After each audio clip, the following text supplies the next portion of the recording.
Hi friends, இன்றைக்கி எபிசோடில் கடையில் வந்து பேசிட்டு போகும்போது காவேரி கீழே விழுந்துடுறா. விழுந்து தான் அக்கம் பக்கத்தில் இருக்கிறவங்களாம் ஓடியாந்து தூக்கி விடுறாங்க. அவளுக்கு ஒரு சந்தேகம் வருது, ஐயோ குழந்தைக்கு என்ன ஆச்சா, டாக்டரை போய் செக் பண்ண போகிறா. டாக்டரும் திட்டுறாங்க.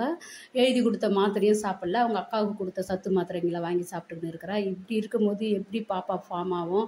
குழந்தை மேலே கேர்லெஸ்ஸாக இருக்காத, குழந்தை நல்லா இருக்கணும்னு மட்டும் நினைக்கிறேன்னு. இதுதானே உண்மை. இவ கேர்லெஸ்ஸாக இருக்கிறா. திக்கித்த குழந்தை தெய்வம் தான் தோணுன்ற போல் அந்த குழந்தை வளருது. இவ எதுவும் கண்டுக்காமல் இது ஸ்கூட்டியில் சுற்றிக்கின்னு இருக்கிறா. புருஷங்கிட்டையும் சொல்லாமல் மறைக்கிறா. இங்கே நம்ம விஜய் வந்து அப்பள கான்ட்ராக்டில் கிடைக்க வழி செய்கிறாரு.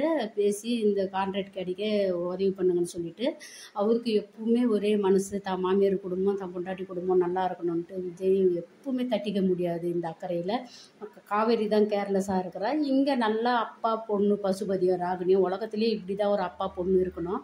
அடுத்தவங்க வாழ்க்கையை கெடுக்க அவ்வளோ ஒரு சந்தோஷம், அவங்க முகத்தில் எவ்வளோ ஒரு சந்தோஷம் பாரு. இப்படியாப்பட்ட ஒரு கேரக்டர்லாம் உண்மையிலேயே நாட்டில் இருக்குது. அப்படிலாம் இருக்கவே கூடாது. ராகினி வந்து பசுபதி கிட்ட சொல்கிறா, அந்த வெண்ணிலாவை கூட்டி அனுப்ப ரொம்ப ஏற்பாடு பண்ணுறாங்கப்பா, எப்படியாச்சும் தடுத்து நிறுத்துங்கன்னு சொல்லிட்டு, அவரும் நான் பார்த்துக்கிறேன்.